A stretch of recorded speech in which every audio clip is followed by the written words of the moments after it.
Mardi 17 mars, confinement général.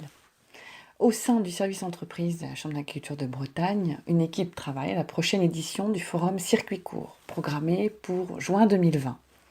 Le forum Circuit court, c'est le rendez-vous pour tous ceux qui cherchent des solutions pratiques et innovantes pour vendre leurs produits en direct. Pourtant, il semble que dans le cadre du confinement, il va sans doute falloir annuler la prochaine édition. Comme dans beaucoup d'autres services, c'est une énorme déception, à moins qu'il y ait d'autres solutions. Nous avons interviewé Sophie de Verdelan. Bonjour Sophie, merci d'être avec nous et de répondre à nos questions. Tu es donc conseillère circuit court à la Chambre d'agriculture et tu travailles avec Didier Mahé, responsable circuit court agritourisme. Et donc, dis-moi un peu comment vous avez réagi à l'obligation d'annuler le forum circuit court.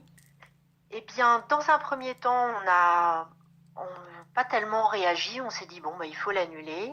Et puis, au bout d'un moment, à peu près un mois avant l'événement, prévu le 8 juin, finalement, spontanément, on s'est dit, non, c'est pas possible, on peut pas l'annuler. On est vraiment attaché à ce rendez-vous. Et puisque on est en train de découvrir tout ce qui se fait à distance, hein, notamment la formation, pourquoi pas lancer un événement en ligne. Donc Sophie, vous décidez de ne pas annuler et donc de créer un événement en ligne. Comment est-ce que vous vous êtes organisé donc? Alors, on s'est réunis à quatre, notre responsable, et puis Marie-Pierre Guyon, qui est l'assistante de l'équipe et qui est le pivot du forum dans sa configuration habituelle.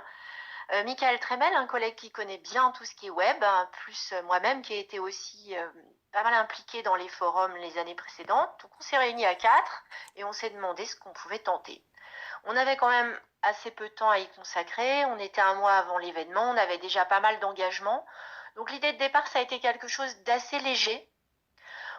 D'habitude, sur le forum, il y a à peu près 25 stands, donc on s'est dit peut-être une dizaine de conférences. Mais en fait, les entreprises qu'on connaît bien étaient très motivées, ça a pris de l'ampleur. Et finalement, on a lancé un programme sur une semaine de 27 mini-conférences en ligne. Alors, bon, je dis mini-conférences, en fait, on n'a jamais vraiment trouvé le mot. C'est une sorte de visio qui dure à peu près trois quarts d'heure, où on va présenter un service ou une activité et les participants vont pouvoir poser des questions. Voilà, un principe assez simple en fait. Et justement, Sophie, concrètement, comment est-ce que ça a marché? Qu'est-ce que vous avez utilisé comme matériel? Comment est-ce que vous y êtes pris pour organiser ces conférences-là? Alors le matériel, c'était assez simple, hein. Les conférences en ligne, on les a faites sur Zoom, un outil qu'on commençait à assez bien connaître. Pour chaque conférence, on avait un animateur de la Chambre d'agriculture qui est là pour ouvrir la conférence, rappeler que c'est organisé par la Chambre et puis faire le suivi technique de la conférence, par exemple gérer les questions-réponses, comme on fait en salle, une entreprise qui vient présenter son activité, ou un collègue aussi, dans certains cas, et puis les participants qui s'inscrivent à la semaine, qui s'inscrivent au forum en ligne. Voilà, donc c'est quelque chose d'assez simple, mais derrière, comme pour un événement physique, il y a aussi beaucoup de tableaux Excel, d'organisation de la communication, mais ça, bon, je pense que tout le monde connaît. On a tous connu durant le confinement ces visios en Zoom ou via Scopia. Vous n'avez jamais eu des problèmes justement de son, problèmes techniques? Ah si, bien sûr, il y a eu un certain nombre de soucis techniques. Finalement, ça n'a pas empêché la plupart des participants de suivre les conférences. Donc on était assez soulagés, c'était un de nos gros points d'interrogation. Il y a bien sûr eu quelques bugs, mais ça s'est globalement bien passé sur la semaine.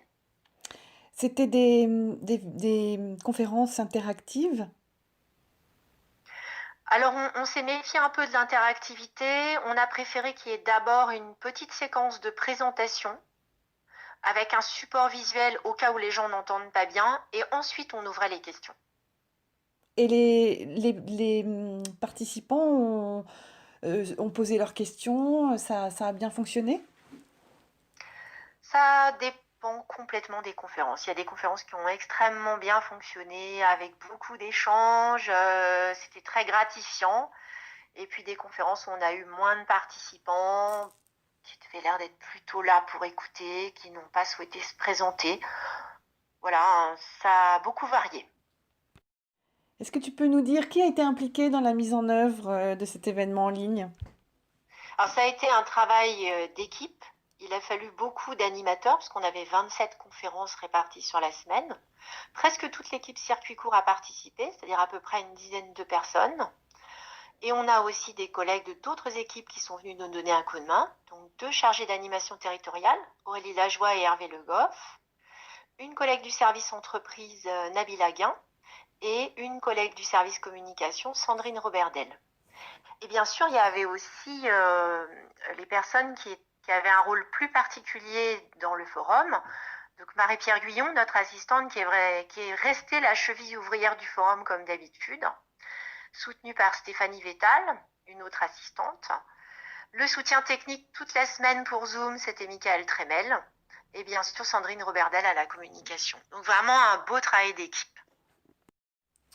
Sophie, qu'est-ce que tu retiens de cette expérience? Avant tout, ça a été vraiment une belle dynamique d'équipe. Presque toute l'équipe circuit court, plus tous les collègues qui sont venus nous donner des coups de main avec des compétences complémentaires. C'était vraiment gratifiant, motivant, surtout après 2 mois de télétravail, ça nous a fait un bien fou. Donc finalement, ça a été une réussite cet événement? Oui, on peut parler de réussite. On ne savait pas du tout où on allait. On est parti sur un coup de tête. Et puis finalement, on a eu quand même 215 connexions sur les 4 jours. Sur certaines conférences, on a eu plus de 20 participants. On a reçu des messages de satisfaction de participants aussi, un producteur ou porteur de projet. Vraiment, ça, c'est, je pense, une bonne année, même si on n'est pas tout à fait sur les chiffres d'un forum en salle. On a réussi cette édition et on pourra continuer l'année prochaine. On est aussi content parce que finalement, cette spécificité en ligne s'est pas trop mal passée. On a eu peu de problèmes techniques. On a dû inventer des petites solutions de dernière minute régulièrement. Par exemple, faire des mailings de relance tous les jours aux inscrits pour leur rappeler les conférences du jour. Ça redynamise énormément les participations. Voilà, plein de petites choses qui ont bien fonctionné. Donc oui, on est content. Merci Sophie pour cette interview.